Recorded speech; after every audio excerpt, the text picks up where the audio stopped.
اور آیت نمبر 4 میں وَرَفَعْنَا لَكَ ذِكْرَكَ، ہم نے آپ صلی اللہ علیہ وسلم کے ذکر کو بھی بلند کر دیا، یعنی نبی کریم صلی اللہ علیہ وسلم کو مزید بشارت کہ پہلے آپ کا سینہ کھول دیا گیا، آپ کے سینے سے وہ بوجھ ہٹایا گیا جو آپ کے اوپر 40 سال تک یعنی بعثت سے پہلے آپ کے اوپر تھا، اس خراب معاشرے کا برائیوں کو دیکھتے ہوئے، اور آپ کے اندر جو ایک شمع روشن تھی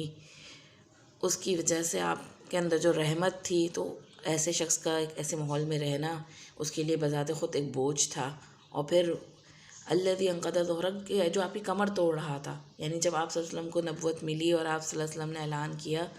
تو یہ بوجھ جو تھا دوسروں کی دشمنی اور دین کے خلاف جو کچھ لوگ کر رہے تھے، مزید اس میں اضافہ ہو گیا، یہاں تک کہ یہ آپ کی کمر توڑنے لگا۔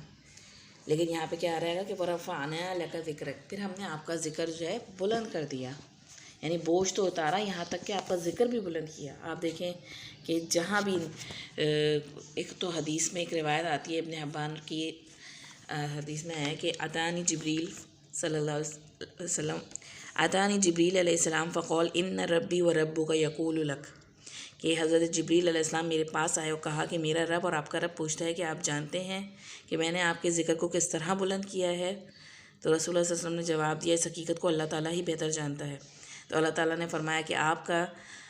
ذکر بلند کیا ہے، جہاں میرا ذکر کیا جائے گا وہاں آپ کا بھی میرے ساتھ ذکر کیا جائے گا۔ اور یہ ہم دیکھتے ہیں کہ جہاں بھی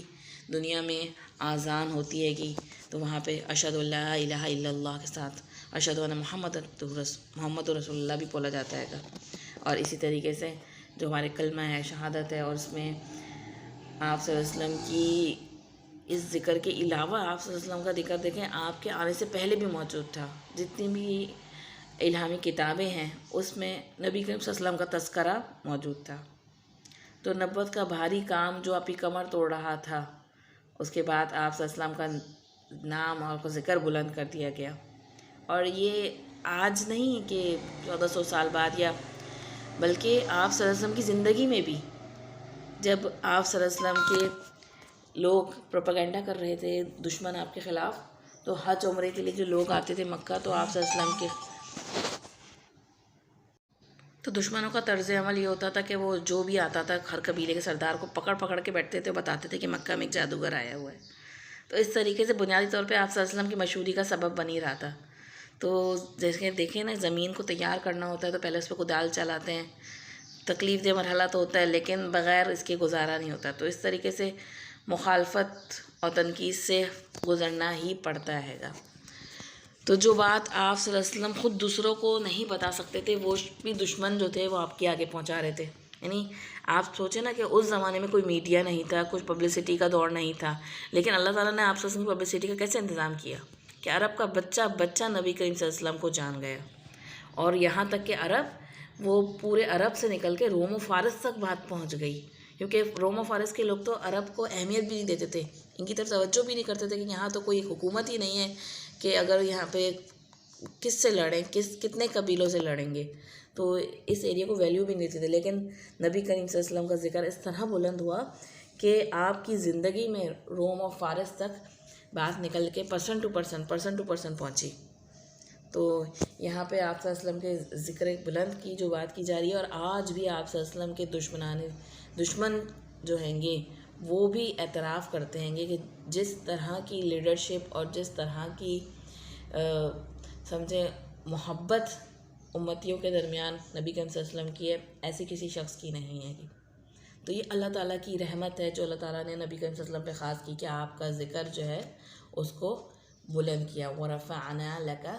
ذِكْرَكَ، کہ ہم نے آپ کا ذکر بلند کر دیا۔ آپ صلی اللہ علیہ وسلم کو جو اہمیت حاصل ہے، مائیکل ہارٹ کی جو بک ہے 100% کی، آپ اس میں دیکھیں کہ وہ خود کرسچن ہے لیکن اس نے نبی کریم صلی اللہ علیہ وسلم کو ٹاپ پر رکھا ہے گا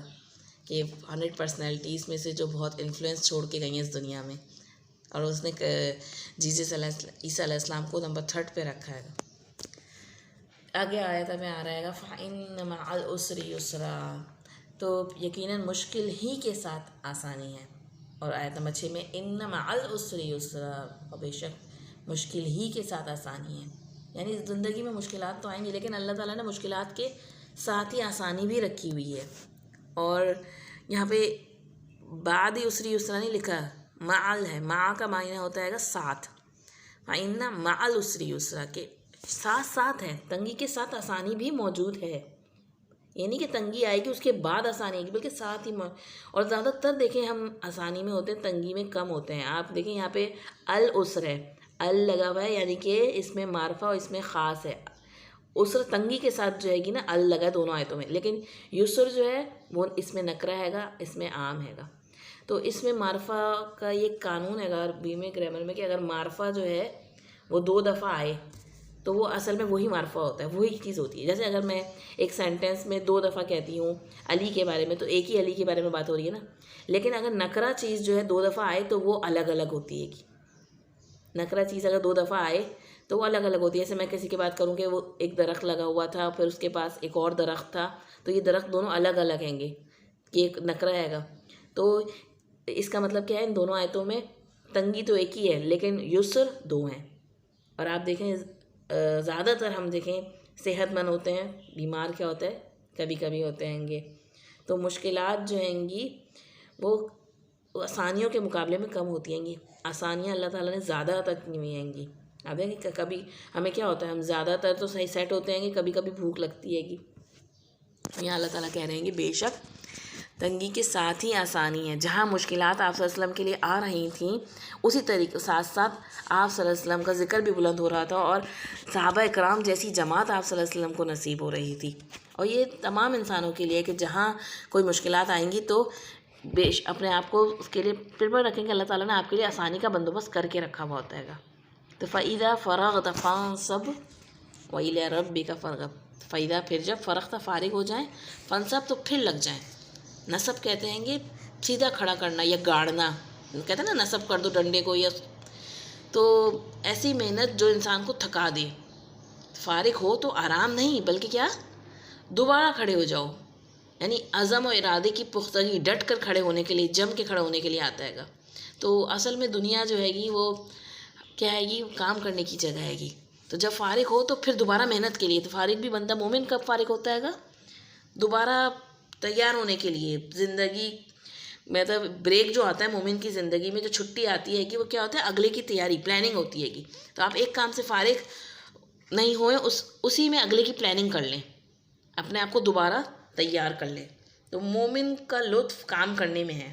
آرام جو ہے وہ صرف مزید کام کرنے کے لیے ہی کیا کرتا ہے گا۔ مومن اپنی زندگی کو ضائع نہیں کرتا، زندگی مسلسل اسٹرگل کا نام ہے۔ آپ دیکھ لیں جمعے کی نماز میں اذان ہو تو بیع تجارت چھوڑ دو اور پھر دوبارہ فضل تلاش کرنے کے لیے اٹھ کھڑے ہو جاؤ، یعنی وقتی طور پہ ایک بریک آیا، اللہ کی طرف خاص طور پہ توجہ کی، اور پھر اس کے بعد دوبارہ کام میں لگ گئے۔ تو اگر فراغت میں انسان ڈھیل دے دے نا تو کیا ہوتا ہے گا، کیے ہوئے پہ بھی پانی پھر جاتا ہے، بھول جاتا ہے انسان۔ تو یہاں پہ خاص طور پہ کہا جا رہا ہے گا فَإِذَا فَرَغْتَ فَانصَبْ، کہ جب آپ فارغ ہوں تو پھر دوبارہ جم جائیں، دوبارہ کھڑے کی تیاری کریں۔ وَإِلَىٰ رَبِّكَ فَارْغَب، اور اپنے رب کی طرف رغبت کریں۔ الہ کا معنی ہوتا ہے طرف، اپنے رب کی طرف رغبت کریں، اس کی طرف۔ آپ کا اصل ویژن کیا ہے، اپنی رب کی رضا، اصل ٹارگٹ کیا ہے گا کہ میرا رب راضی ہو جائے، اور ہر اس کام کے لیے آپ نے پلاننگ کرنی ہے گی۔ تو یہ ہمیں خاص طور پہ یہ آیتیں جو آخر میں آ رہی ہیں تو اس کو بڑے ہی اس کے لیے ہے کہ مشکلات ضرور آئیں گی زندگی میں، لیکن کیا ہوگا اگر آپ ڈٹ کے کھڑے رہیں گے، اور تو ظاہر سی بات ہے اللہ تعالیٰ آپ کا ذکر بلند کرے گا، آپ کے کام کو اللہ تعالیٰ جاری رکھے گا۔ اور بے شک تنگی کے ساتھ آسانی ہے گی، اس چیز کو، اس فارمولے کو اپنے ساتھ رکھیے۔ جہاں تو تنگی محسوس ہو رہی ہے تو آسانیاں ڈھونڈنے کی کوشش کریں زندگی میں، کہ اللہ نے آسانیاں رکھی ہوئی ہیں، اور اللہ تعالیٰ مزید آسانیاں پیدا فرما دیتا ہے گا۔ جس چیز تنگ کر رہی ہوتی ہے آپ کو، وہ بھی آہستہ آہستہ آپ اس کا کیا ہوتا ہے گے، مشکلات کا انسان عادی ہو جاتا ہے گا۔ تو خیر ہمیں عبادت جو ہے گی، جو ہماری عادت بنی ہوئی ہے نا، تو اس کو اصل میں عبادت بنا لیں، اس کی صحیح کیا نام ہے نیت کر کے، وَإِلَىٰ رَبِّكَ فَارْغَب، اپنی رب کی طرف رغبت کر کے۔ بعض چیزیں ہماری عبادت بھی جو ہوتی ہے وہ ایک روٹین میں بن جاتی ہے نا، تو پھر ہم اس کو روٹین کیجولی کر رہے ہوتے ہیں، اس کو ایسے نہ کریں، بلکہ اس کے اندر ایک اس کی نیت کو خالص کر کے، اور اس کے اندر ایک روح ڈالیں کہ اس بار بار اپنے آپ کو ریمائنڈر دلائیں کہ میں یہ اپنے رب کے لیے کر رہی ہوں، اور مجھے پھر پریپیئر ہو کے کھڑے ہو جانا ہے گا۔ جب تک موت نہیں آتی ہے کہ تب تک ہمارے نیکسٹ ویژن پلاننگ چلتی رہنی چاہیے آخرت کے لیے۔